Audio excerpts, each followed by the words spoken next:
How did men find the technology 2,500 years ago to melt rock and turn their hilltop fortresses into impregnable glass?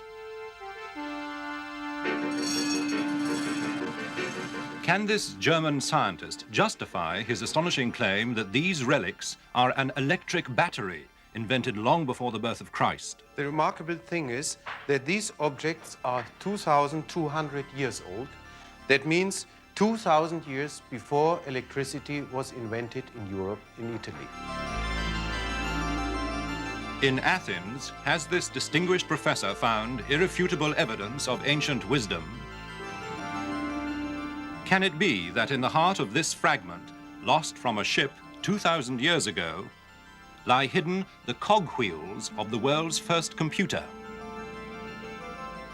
Mysteries from the files of Arthur C. Clarke, author of 2001 and inventor of the communications satellite. Now in retreat in Sri Lanka, after a lifetime of science, space, and writing, he ponders the riddles of this and other worlds. A lot of rubbish has been written about mysterious knowledge possessed by the ancients. They didn't need any help from visitors from outer space to do this sort of thing. Part of a vast irrigation system built in 700 AD, still in full working order, with a little assistance from modern engineers. But there's nothing mysterious about it. We know exactly when it was done, 13 centuries ago. We even know the names of the builders. On the other hand, there are some relics from the past which are truly mysterious because they challenge our ideas about the level of technology that existed at the time. There are also some things from the past which, though they may not challenge any of our existing concepts, are still puzzling and enigmatic.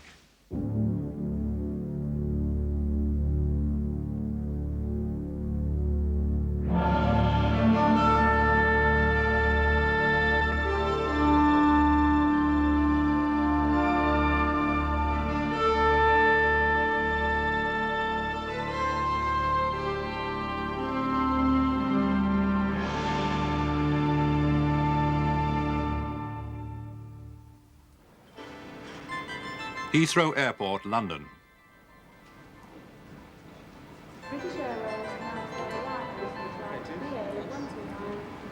Miss Anna Mitchell-Hedges, newly arrived from Toronto, Canada. With her in her green bag, she has brought one of the greatest jewels in the world, a headache for the security men and $500,000 worth of mystery.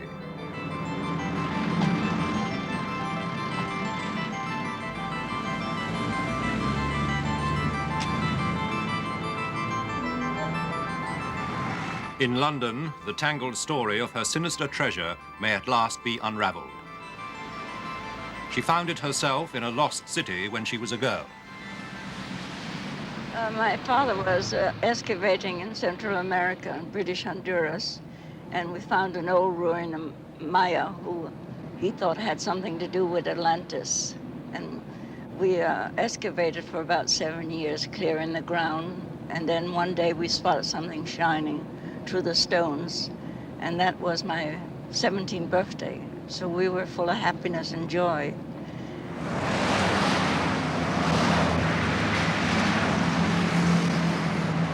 I'm bringing it to London because I want the British Museum to have a test at it and to find out more of its history if we can.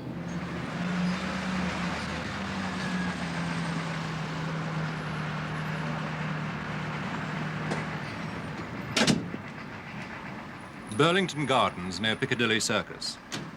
Few of the works of art brought here for analysis at the Museum of Mankind present a challenge as great and as frustrating to the experts as the one Anna Mitchell-Hedges unveils in the laboratories in the depths of the building.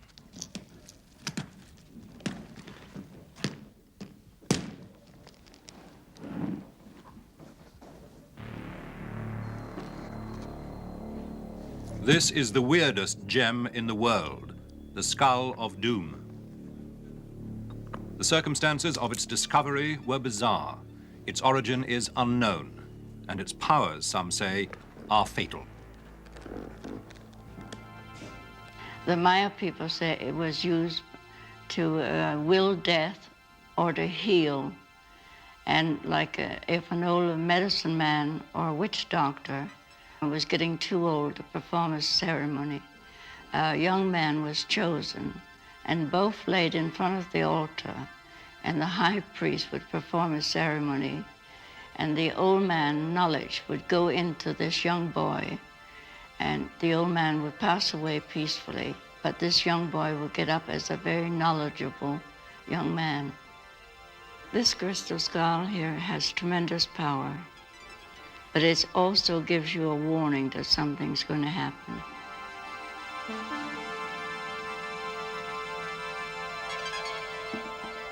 To Anna's father, the crystal skull was the strangest trophy in a lifetime of adventure.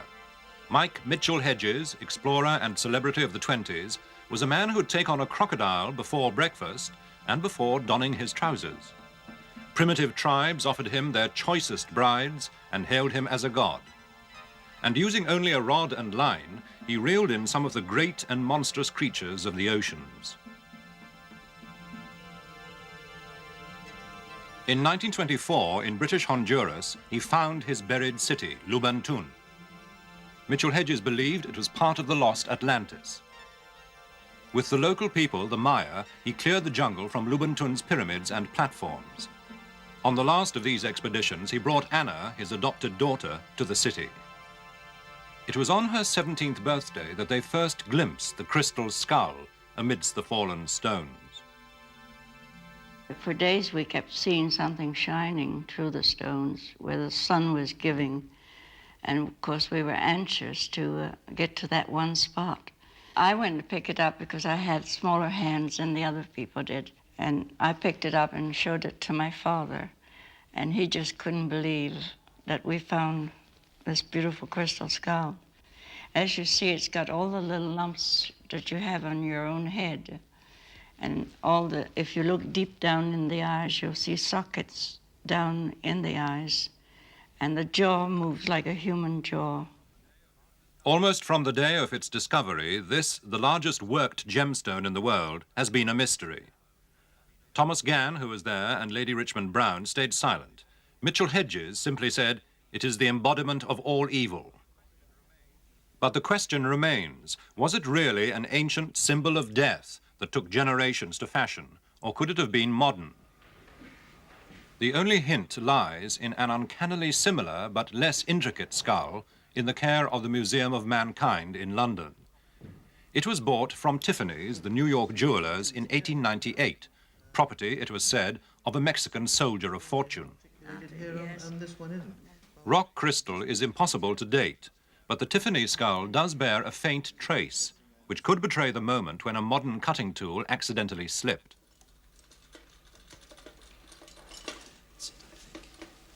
The tests begin on the Mitchell-Hedges skull. It is weighed in water and in air. The result, it's genuinely pure quartz rock crystal. Oh, that's very nice indeed. 2.65, which is just what it should be. So that's absolutely grand.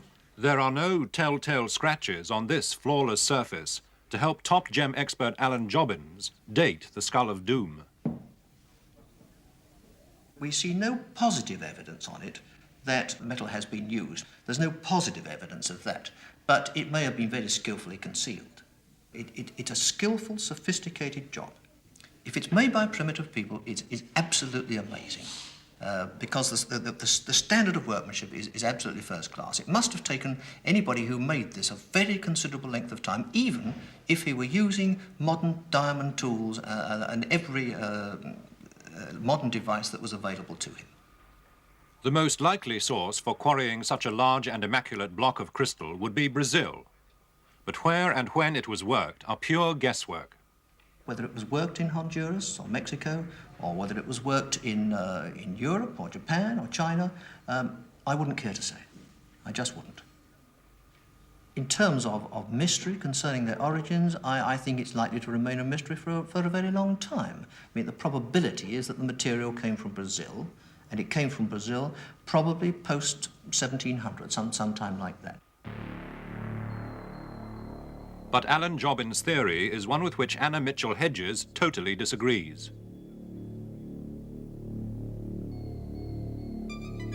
The skull was made long before that, about 3,600 years ago.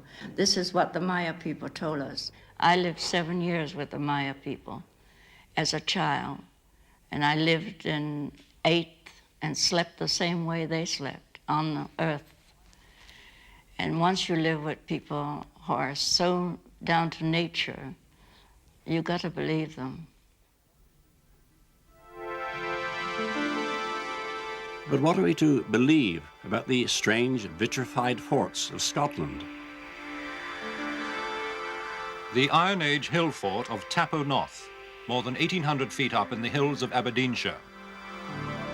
Ian Ralston is one of countless archaeologists who have climbed to this cold summit, seeking to explain why the fort's high walls are built not of loose stones, but strangely of melted rock. Rock that will melt only at furnace heat, more than 1,000 degrees centigrade. It's absolutely solid. In places one can kick it, it won't disintegrate. It's as if it's cemented together. In fact, what appears to have happened is that at some stage, presumably with great heat, the rocks have melted, or at least partly melted. And here, for example, we can see one bit where the rock has gone really glassy. It's been absolutely molten here at some stage. One fort where the walls have vitrified or turned to a kind of glass would be strange enough. But Tapo North is one of at least 50 scattered throughout Scotland.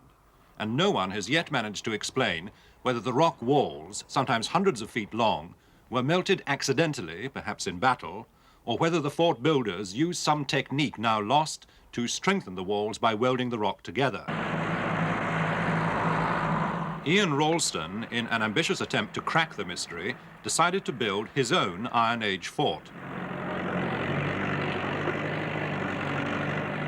The idea here is that we hope to reconstruct what one of these walls looked like before it was vitrified. We know that these walls must contain considerable quantities of large timber beams. These have been recorded, and sometimes they also turn up on the forts that have been vitrified. Professional dry stone wallers toiled for days to build the wall of rocks laced with timber. For the wall itself to catch fire, tons of loose timber must have been stacked against the face.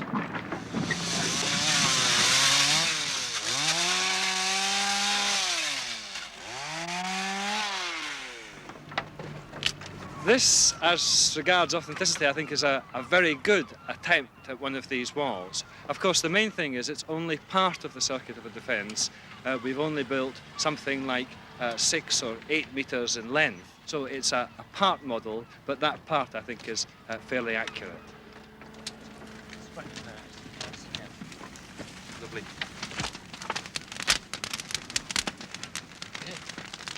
Within minutes of the fire being lit, the wood stacked on the outside is well alight.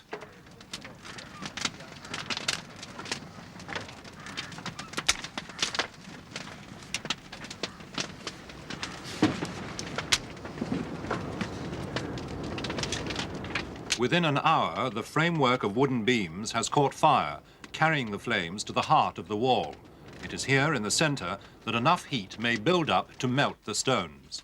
Outside, they are already beginning to crack.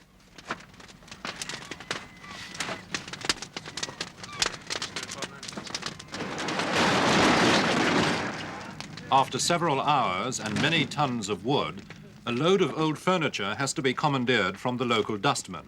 It is the only way to keep the temperature up.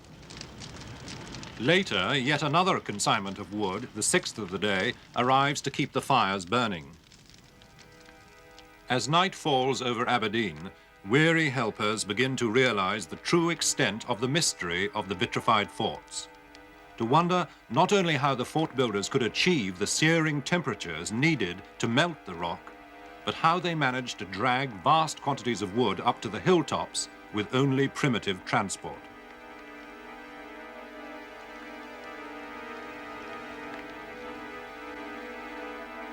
The morning after, and deep inside the wall, the fort is still burning.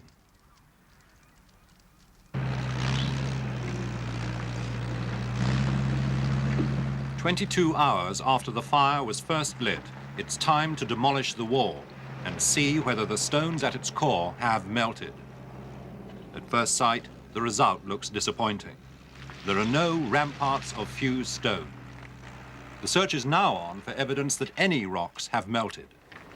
Yeah, that's it. The rock here is melted completely. Look, it's bubbled on one side. Great. God, it's hot. Oh, some more here.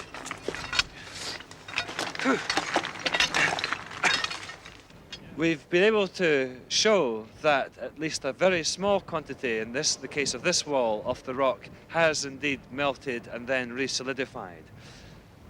Some of the samples are here, little pieces of rock. We've no great chunks of vitrified material, but here, for example, one with a bit of granite where a lot of material is soldered onto it in this position.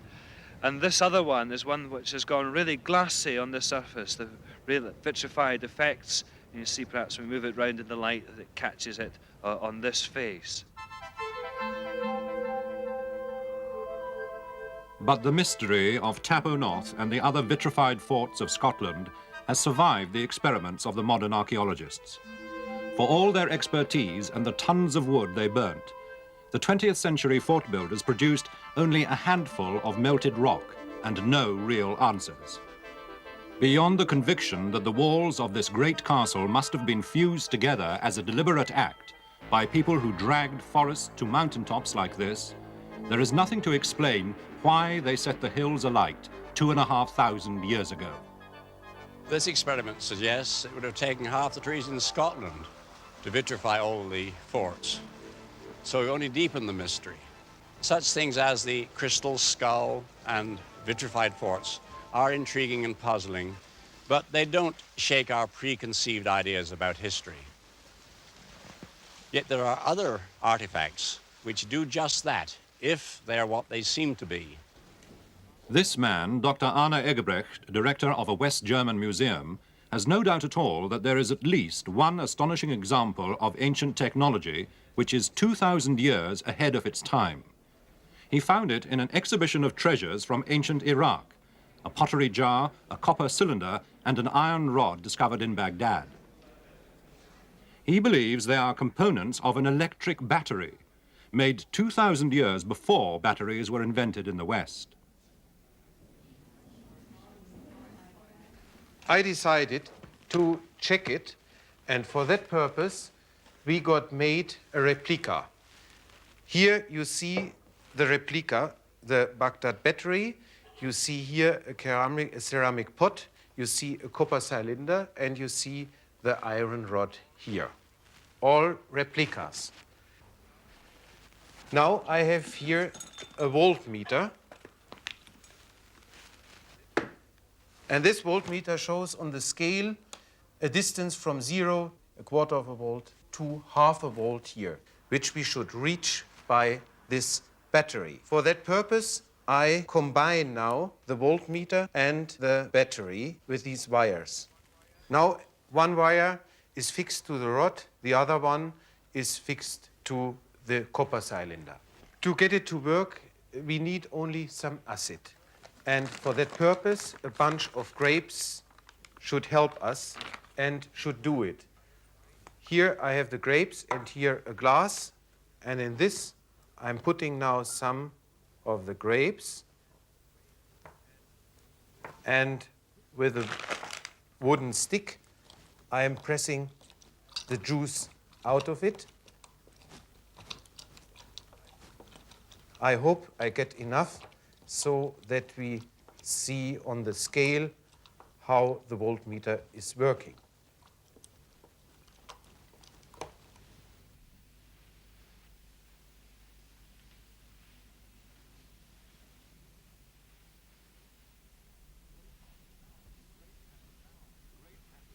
The grape acid battery delivers almost half a volt. Could it have been used for gilding ancient treasure? To show you that this can be done with this battery, I prepared an experiment. The technique may have been to immerse a small silver statuette in a gold cyanide solution and electroplate it.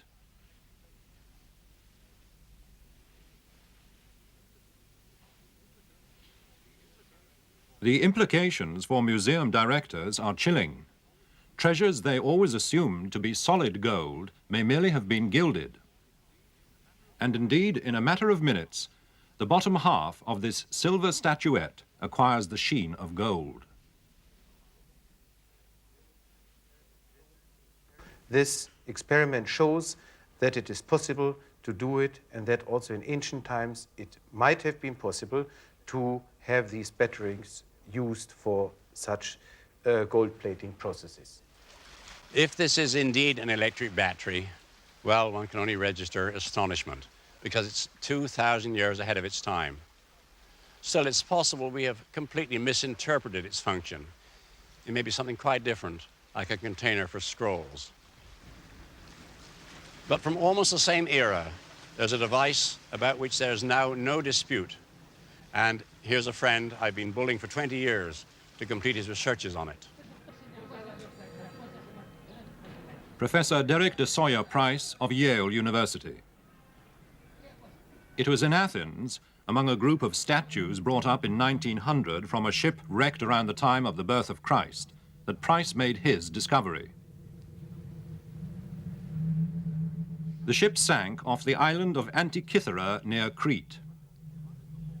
Amongst the haul from the shipwreck were some fragments of corroded bronze. They fascinated the professor when he came across them, but he needed the help of the Greek Atomic Energy Commission to examine them. There was a good colleague, Dr. Karakalos, who had been experimenting with gamma rays. He was able to take a gamma radiograph of the main fragment in the museum, and as soon as I saw it, the effect was dramatic. You could see that inside the fragment, where it wasn't visible to the naked eye, were all little gear wheels. You could see the teeth plainly, and you could even count teeth. This had such a big effect that there was hidden evidence that Dr. Karakalos was able to get permission, and using much better X-ray equipment could make X-ray photographs of all the gear wheels in the interior of the machine. These photographs were so good that each gear could be located, and even if we only had part of a gear, we could actually count the teeth. You see, there is a wheel complete with all the gear teeth, absolutely countable. From the X-rays, Professor Price reconstructed the machine, now known as the Antikythera mechanism. It was a wooden box with bronze plates. A handle moves interconnected dials at the front and back. The innards of the mechanism are a complex mesh of cogwheels and gears, until now concealed in the heart of the fragments. That wheel is the one you see here. More gearing at the back, and you turn the handle, and everything goes round, all geared together in quite sophisticated clockwork. It was designed, he believes, as a computer to show the varying cycles of the moon, sun, and planets. A device that by all previous knowledge simply ought not to have existed for another 2,000 years. Its maker had perfected a system of differential gearing. When Professor Price discovered this, he had found a unique demonstration of the lost wisdom of the ancients. It is just incredible that the Greeks could invent this principle of the differential gear. It is so complicated that it contains, in essence, all of the line that led right through to modern clockwork, to the computer, and indeed to the machine age, and everything that distinguishes our civilization from everything that went before. And the whole line began right here with this one unique relic. The Antikythera computer and the Baghdad battery, if indeed it is a battery, represent two of the great ifs of history because they're 2,000 years ahead of their time. If the societies that produced them had continued to develop their technologies, by now it would be 4000 AD. By this time, we would not merely have sent a few men to the moon, we would have colonized all the stars visible to the naked eye.